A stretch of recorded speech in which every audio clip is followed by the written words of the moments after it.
আসসালামু আলাইকুম সুপ্রিয় শিক্ষার্থীরা, আমি আশা করছি তোমরা এই করোনা সংকটকালে স্বাস্থ্যবিধি মেনে সামাজিক দূরত্ব বজায় রেখে প্রত্যেকে সুস্থ এবং স্বাভাবিক আছো। আজকে আমরা অনার্সের একটি বিষয়ে ক্লাস তোমাদের জন্য আপলোড করতে যাচ্ছি। ইতিপূর্বে আমরা বেশ কয়েকটি ক্লাস তোমাদের জন্য আপলোড করেছি। আমি আশা করছি তোমরা এই সংকটময় মুহূর্তে তোমাদের অনলাইনে ক্লাসের বিভিন্ন বিষয় নিয়ে যে বিষয়গুলো আলোচনা হচ্ছে সেটা দেখেই তোমাদের পড়ালেখা চালিয়ে যাচ্ছ।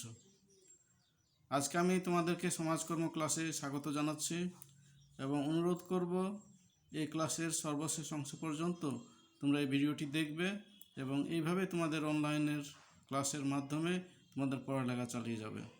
আমি আবারও তোমাদেরকে সুস্বাগত জানাচ্ছি। স্নেহের শিক্ষার্থীরা, তোমরা পর্দায় দেখতে পাচ্ছ আজকে অনার্স প্রথম বর্ষের কোর্স কোড 21-21-03, যার শিরোনাম বাংলাদেশ বিষয়াবলী, ইতিহাস, সংস্কৃতি ও ঐতিহ্য। এই কোর্সের প্রথম অধ্যায়, যেখানে বাংলাদেশের জনগণ, উৎপত্তি এবং নৃতাত্ত্বিক পরিচিতি, এই অধ্যায়ের একটি বিষয় নিয়ে আলোচনা হবে এবং আমি তোমাদের সাথে এই আলোচনায় আছি নেপোলিয়ান বিশ্বাস, সহকারী অধ্যাপক, ঠাকুরগাঁ সরকারি মহিলা কলেজ। আমি তোমাদেরকে এই আলোচনায় আবারও সুস্বাগতম জানাচ্ছি।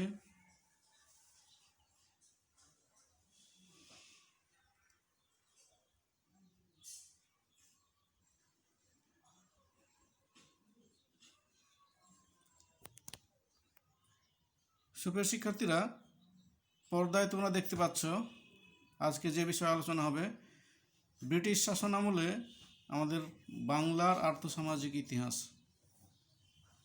তোমরা জানো যে 1757 সালে এক চাতুর্যময় যুদ্ধের মাধ্যমে বাংলার শেষ স্বাধীন নবাব সিরাজদৌলাকে ষড়যন্ত্রমূলক যুদ্ধের মাধ্যমে পরাজিত করে এদেশের শাসনভার ইংরেজরা দখল করে এবং তারা প্রায় 200 বছর এই বাংলাসহ পাক ভারত উপমহাদেশকে শাসন নির্যাতন করে এবং তাদের এই শাসনের ইতিহাস আমরা ইতিহাসের পাতায় দেখতে পাই। আজকে আমরা তাদের এই শাসনের ইতিহাস, শোষণের অত্যাচারের ইতিহাস আমরা দেখব এবং তাদের যে শাসন সেটা অর্থনৈতিক, সামাজিক, রাজনৈতিক, এই 3টা পর্বে আজকে আমরা আলোচনায় দেখব। প্রথমে আমরা যেটা দেখতে পাচ্ছি অর্থনৈতিক ক্ষেত্রে, ব্রিটিশরা মূলত এই দেশে ব্যবসা করার জন্য আসছিল আর ব্যবসায়ীদের মূল লক্ষ্য হচ্ছে মুনাফা। আর সেজন্য আমরা দেখি যে তারা শাসনভার গ্রহণ করার পরেই ভূমি বন্দোবস্ত প্রথা, ভূমি মালিকানা সত্ত্ব, ইচ্ছামতো কর ধার্য এবং আদায়, নীল চাষ, বিনা শুল্কে ব্যবসা বাণিজ্য করা এবং এই জন্য ক্ষমতার যেভাবে ব্যবহার করা উচিত সেইভাবে ব্যবহার করে তারা মূলত বাংলাদেশের তথা ভারত উপমহাদেশের অর্থনৈতিক মেরুদণ্ড ভেঙে যায় এবং তার শুরুটাই আমরা দেখি যে কুটির শিল্পের বিলুপ্তির ক্ষেত্রে।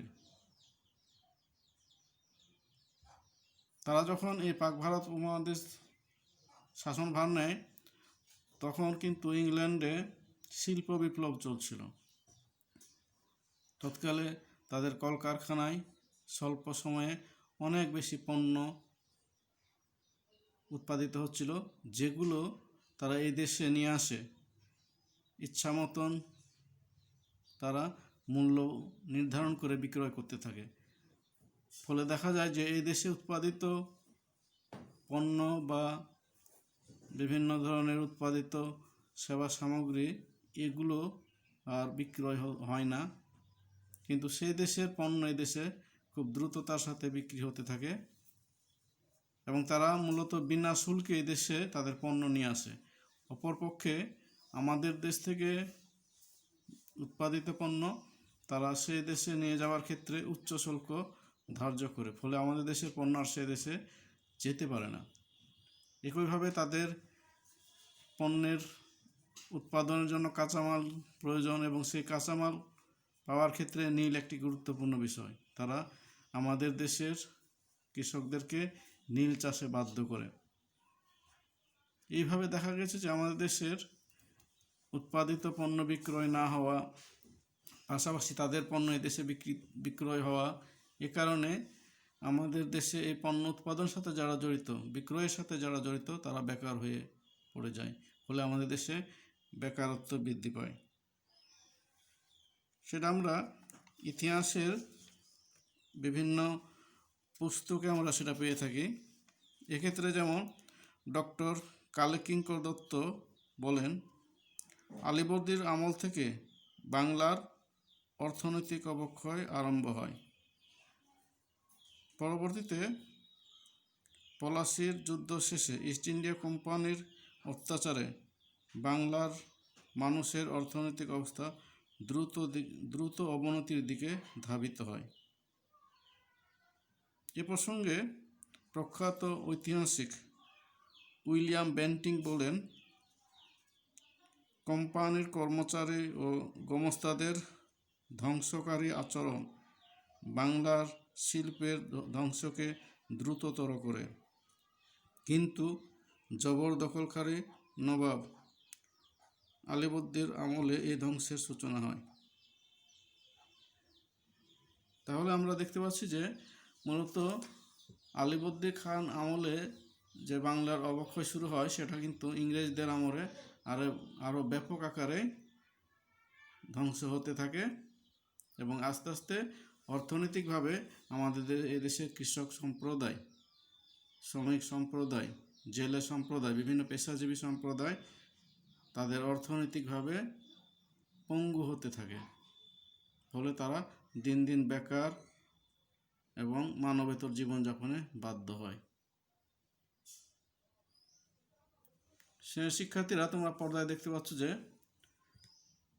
ইংরেজদের ব্যবসা বাণিজ্যের ক্ষেত্রে তারা বিনা শুল্কে সুযোগ সুবিধা বা ব্যবসায়িক কার্যক্রম পরিচালনা করতে পারত।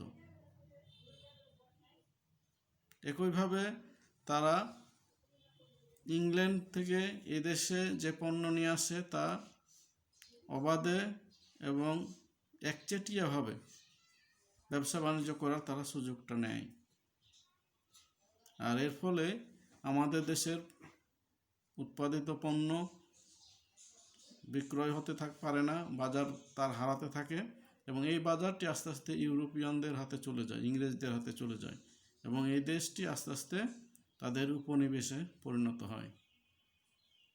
তারপর আমরা দেখি যে তোমার পর্দায় দেখতে পাচ্ছ যে দেশের সম্পদ পাচার, অর্থাৎ এই দেশের সম্পদ তারা নিজেদের দেশে তথা ইংল্যান্ডে নিয়ে যেত এবং এই দেশ থেকে তারা যে রাজস্ব আদায় করত সেটা এদেশের জনস্বার্থে ব্যবহার না করে তারা ব্যবসায়িক পণ্য ক্রয়ের ক্ষেত্রে মূলধন হিসেবে ব্যবহার করত। একইভাবে এদেশের আহরিত রাজস্ব তারা রাজ্য সম্প্রসারণ, যুদ্ধের ব্যয় নির্বাহ, বিভিন্ন ব্যক্তিদের উপঢৌকন প্রদান, কোম্পানির ব্যক্তিদের সুযোগ সুবিধা বৃদ্ধি, এই সকল কাজে ব্যবহার করত।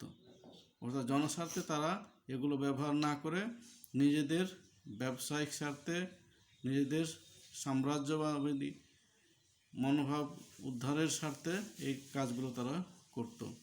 আর তার পরিপ্রেক্ষিতে আমরা দেখি যে বাংলার ইতিহাসে একটি কালো অধ্যায় রচিত হয়েছিল, যেটা আমরা দেখছি যে তাদের এই শাসনামলে 200 বছর শাসনামলে এই পাক ভারত উপমহাদেশে প্রায় 50টিরও বেশি দুর্ভিক্ষ দেখা দেয় এবং এই দুর্ভিক্ষের অন্যতম কারণ হচ্ছে যে তাদের ইচ্ছামতো রাজস্ব আদায়, ইজারা বন্দোবস্ত, আমলাদারি প্রথা, এদেশীয় কুটির শিল্পকে ধ্বংস, প্রাকৃতিক দুর্যোগ, নীল চাষ এবং এদেশের জনগণের প্রতি তাদের উদাসীনতা, মূলত এগুলোই হচ্ছে কারণ এদেশে 50টিরও বেশি দুর্ভিক্ষ হওয়ার ক্ষেত্রে। এর ভিতরে উল্লেখযোগ্য দুর্ভিক্ষ ছিল যে 1770 সালে বাংলা, যেটা 1176, যেটাকে বলা হয় 76-এর মন্বন্তর, এবং 1942 সালে অর্থাৎ দ্বিতীয় বিশ্বযুদ্ধের সময়ে এদেশে যে ব্যাপক আকারে দুর্ভিক্ষ দেখা দেয়, এবং এই দুর্ভিক্ষের ফলে এদেশের প্রায় 1/3 মানুষ, অর্থাৎ 1/3 মানুষ না খেয়ে মারা যায়।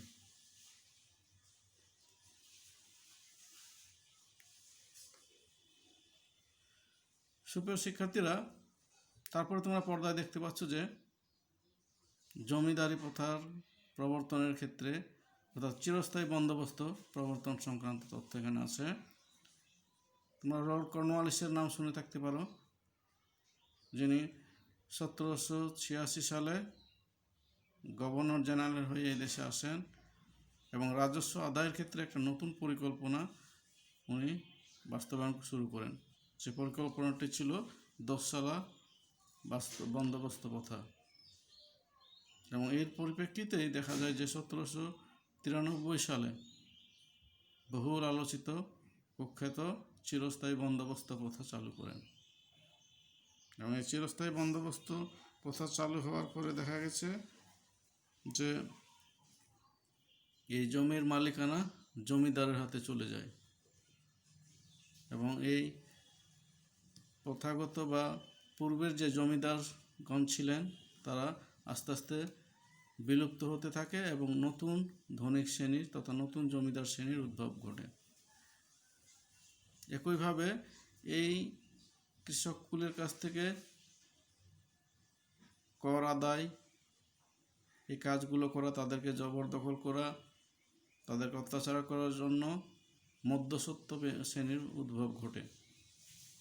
এবং এইভাবে কিন্তু মুসলিম সম্প্রদায় এবং কৃষক সম্প্রদায় সহ অন্যান্য পেশাজীবী সম্প্রদায় ব্যাপকভাবে ক্ষতির সম্মুখীন হয়।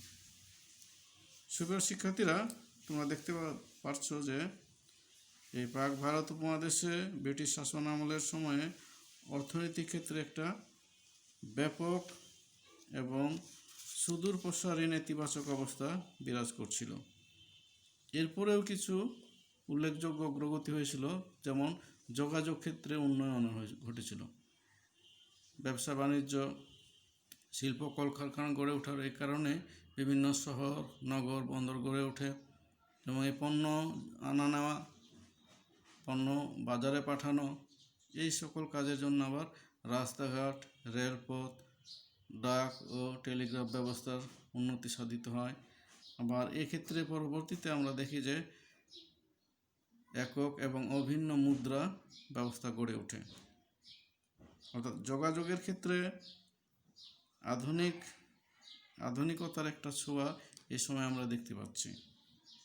এগুলো মূলত তাদের শাসনকে আরও সুচারুভাবে করার নিমিত্তে তারা করেছিল। এগুলো কিন্তু এই দেশের উন্নয়নের স্বার্থে যতটা নয়, তার চেয়ে বরং তাদের শাসন ব্যবস্থাকে আরও পাকাপোক্ত করা, আরও সুন্দরভাবে সুচারুভাবে সম্পন্ন করার জন্য তারা মূলত এই যোগাযোগ ক্ষেত্রে কিছুটা পরিবর্তন এনেছিল। স্নেহ শিক্ষার্থীরা, এরপরে আমরা দেখব সামাজিক ক্ষেত্রে। পর্দায় তোমরা সে সম্পর্কে কিছু লেখা দেখতে পাচ্ছ। আমাদের এই পাক ভারত উপমহাদেশে সাম্প্রদায়িক সম্প্রীতি দীর্ঘদিন থেকেই ছিল। অর্থাৎ এই সাম্প্রদায়িক সম্প্রীতি কিন্তু আস্তে আস্তে নষ্ট হতে থাকে ব্রিটিশদের কারণে। অনেকে বলে যে তাদের ডিভাইড অ্যান্ড রুল থিওরি, অর্থাৎ ভাগ করো এবং শাসন করো। যদিও অনেকে বলে যে ব্রিটিশদের থিওরি, কিন্তু এটা আমরা আরও ইতিহাসে পাই রোমান সাম্রাজ্যের সময়ে।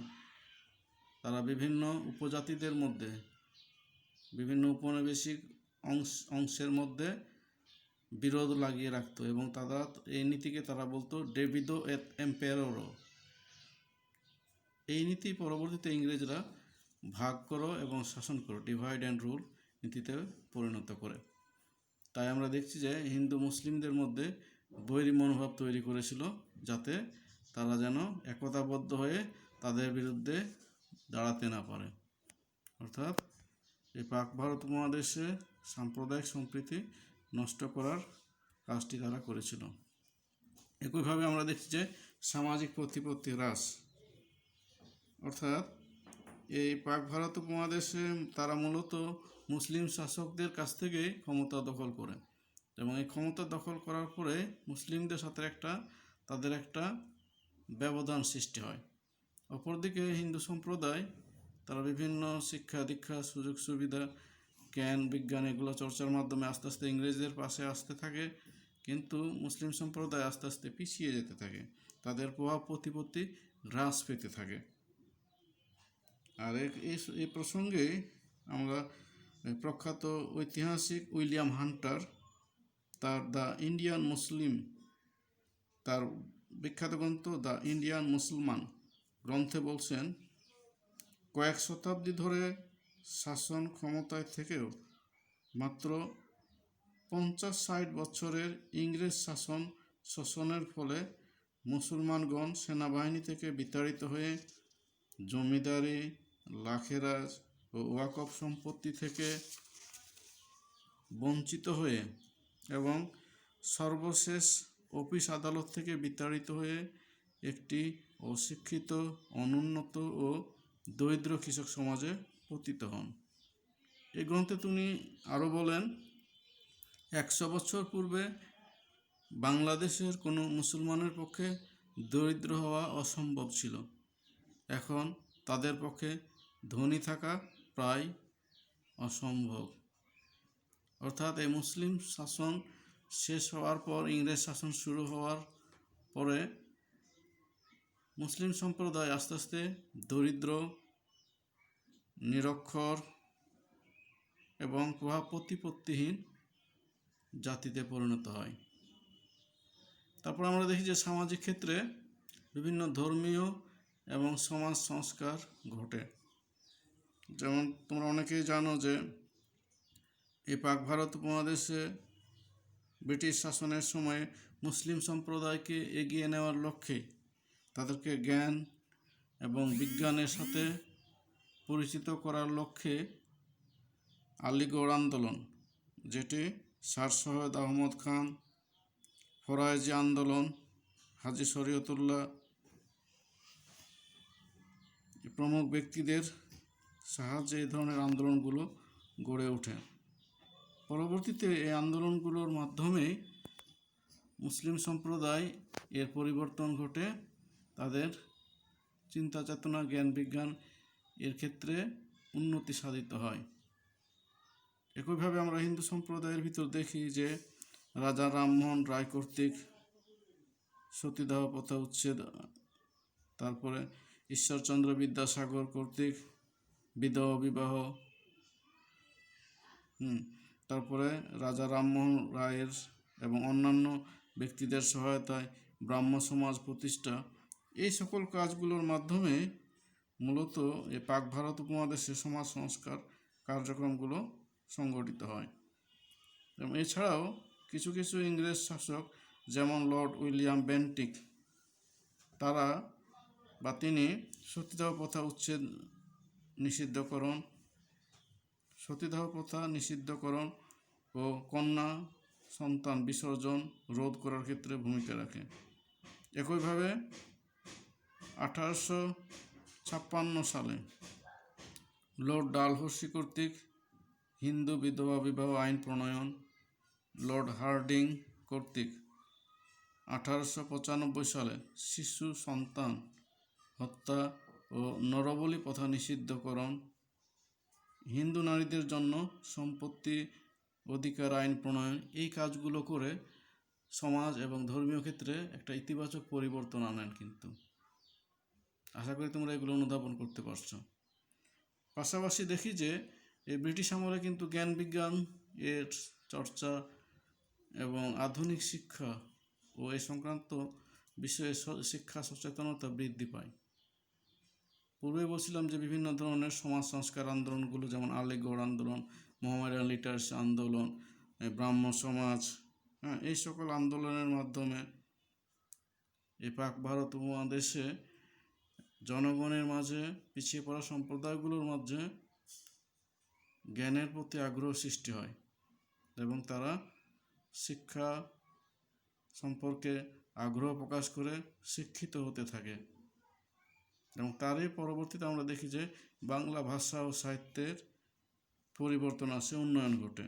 বাংলা ব্যাকরণ রচনার ক্ষেত্রে ইংরেজ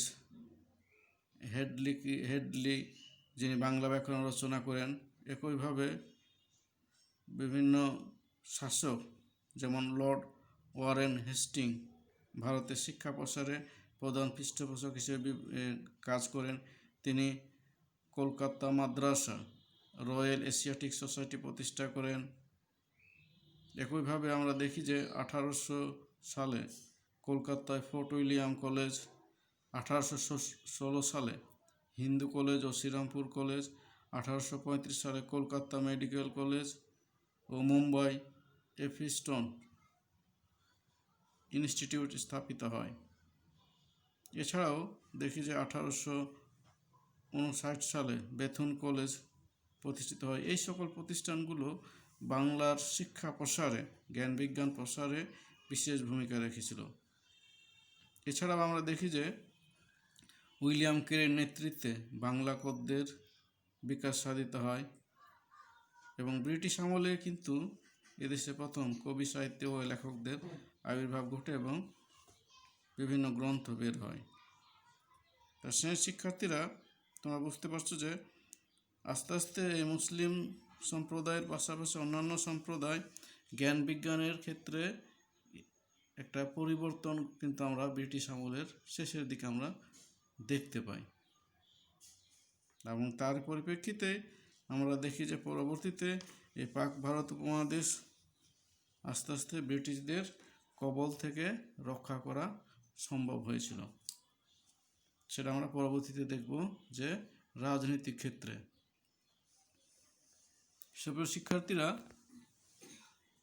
তোমরা দেখতে পাচ্ছ যে রাজনৈতিক ক্ষেত্রে যে কথাটা আমি পূর্বে বলছিলাম যে মুসলিমদের রাজনৈতিক প্রতিপত্তি ধ্বংস হয়। ইংরেজরা এদেশে মুসলিম সম্প্রদায়ের নিকট থেকে রাজনৈতিক ক্ষমতা গ্রহণ করে।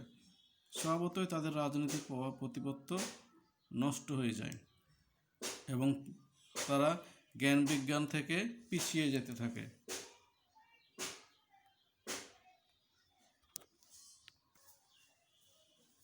সুপ্রিয় শিক্ষার্থীরা, তোমরা জানো যে এই পাক ভারত উপমহাদেশ তারা প্রায় 200 বছর শাসন করে এবং এই শাসন আমলে এদেশে ছোট বড় অনেক বিদ্রোহ, আন্দোলন, সংগ্রাম সংগঠিত হয়েছিল। এর ভিতরে যেমন উল্লেখযোগ্য যে 1855 সালের সাঁওতাল বিদ্রোহ, তারপরে 1857 সালের সিপাহী বিদ্রোহ, এবং পরবর্তীতে নীল চাষের প্রতিবাদে তারা নীল বিদ্রোহ, ফকির বিদ্রোহ, এরকম অনেক আন্দোলন, বিদ্রোহ, অসন্তোষ দেখা দেয়। এবং এর পরবর্তীতে কিন্তু ব্রিটিশরা আস্তে আস্তে এই জাতির জনগণের অধিকার সম্পর্কে, তাদের সুযোগ সুবিধা সম্পর্কে সচেতন হতে থাকে। পাশাপাশি এদেশীয় জনগণও তাদের ভিতরে নেতৃত্ব গড়ে তোলে এবং এই নেতৃত্ব গড়ে ওঠার ফলে দেখা যায় যে রাজনৈতিক দলের জন্ম হয়। যেমন 1885 সালে 28 ডিসেম্বর বর্তমান মুম্বাই শহরের ভারতীয় জাতীয় কংগ্রেস প্রতিষ্ঠিত হয়। এটি ছিল ভারতীয়দের সর্বপ্রথম সর্বভারতীয় রাজনৈতিক সংগঠন। যদিও ব্রিটিশদের পৃষ্ঠপোষকতায় এই প্রতিষ্ঠানটি স্থাপিত হয়, কিন্তু এই প্রতিষ্ঠান কিন্তু পরবর্তীতে ব্রিটিশ বিরোধী মনোভাবের উদ্ভব হয় এবং পরবর্তীতে এই দলের নেতৃত্বেই ভারতে ব্রিটিশ উপনিবেশিক শাসনের অবসান ঘটে।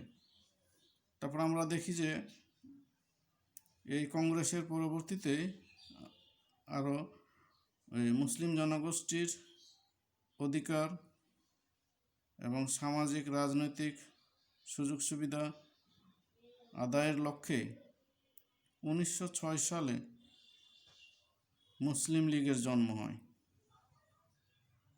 পরবর্তীতে আমরা দেখি যে এই দুটি রাজনৈতিক দল একতাবদ্ধ হয়ে এই পাক ভারত উপমহাদেশ থেকেই ব্রিটিশদের হাত থেকে এই পাক ভারত উপমহাদেশকে স্বাধীন করে। এবং এই স্বাধীনতা অর্জনের ক্ষেত্রে কিন্তু আমরা দেখি যে মধ্যবিত্ত শ্রেণীর একটা ভূমিকা ছিল।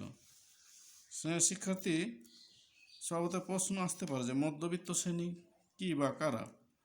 আসলে মধ্যবিত্ত শ্রেণী বলতে সুশিক্ষিত, সংস্কৃতি, জ্ঞান বুদ্ধি ও রাজনৈতিক সচেতনতা সম্পন্ন এবং পেশায় প্রশিক্ষণপ্রাপ্ত লোকদের বোঝায়। এরা তাদের জীবন জীবিকার জন্য মেধা ও জ্ঞান বুদ্ধিকে কাজে লাগায়। এ শ্রেণীর লোকেরা পরিবেশ পর্যালোচনা করেন, পরিস্থিতি সম্পর্কে নিজেদের ওয়াকিবহাল করেন, সমস্যাবলী নিয়ে চিন্তা করেন এবং বুদ্ধি কৌশল প্রয়োগ করে সমস্যা সমাধান সম্পর্কে নিশ্চিত হন। তাদের বুদ্ধি ও কৌশল দিয়ে সাধারণ জনগণকে তারা বিভিন্ন পরামর্শ দেন এবং এলাকায় নিজেদের নেতৃস্থানীয় মর্যাদা লাভ করেন বা এলাকায় নেতৃত্ব দেন। শ্রেণী শিক্ষার্থী এই মধ্যবিত্ত শ্রেণী শিক্ষা, প্রজ্ঞা এবং মেধার বলে এদেশের একটি প্রভাবশালী সামাজিক রাজনৈতিক শক্তিতে পরিণত হয় এবং তাদের প্রত্যক্ষ ও পরোক্ষভাবে তারা এদেশের শাসন পরিচালনার ক্ষেত্রে গুরুত্বপূর্ণ ভূমিকা পালন করতে থাকে। তাহলে শিক্ষার্থী আশা করি বুঝতে পারছো যে মধ্যবিত্ত শ্রেণী কারা। এবং এই শ্রেণীর লোকদের অন্যতম বৈশিষ্ট্য হচ্ছে যে রাজনৈতিক সচেতনতা, রাজনৈতিক জীবনের কাঠামো, দেশের জনগণের অংশ হয়ে যারা আছে, যারা শিক্ষা ক্ষেত্রে আলোকবর্তিতা, আর্থিক জীবনে সচ্ছল এবং রাজনৈতিক ক্ষেত্রে তাদের অধিকার, মর্যাদা ও শক্তি সম্পর্কে সচেতন, এমন সম্প্রদায় বা এমন শ্রেণীকেই বলা হচ্ছে মধ্যবিত্ত শ্রেণী। এবং এই পাক ভারত উপমহাদেশে হিন্দু ও মুসলিম সম্প্রদায়ের স্বার্থে এই দেশে কিন্তু মধ্যবিত্ত শ্রেণীর বিকাশ ঘটে। এবং এই মধ্যবিত্ত শ্রেণীর লোকেরা তোমরা জানো যে শিক্ষিত, সচেতন ছিলেন এবং তারা এদেশের মানুষের দাবি আদায় করার তথা সমস্যা সমাধানের ব্যাপারে খুবই সোচ্চার ছিলেন। এবং তাদের এই আন্দোলন সংগ্রাম এবং দাবির ফলেই কিন্তু এদেশ থেকে ইংরেজকে তারা হটিয়ে দিতে সক্ষম হয়েছিলেন।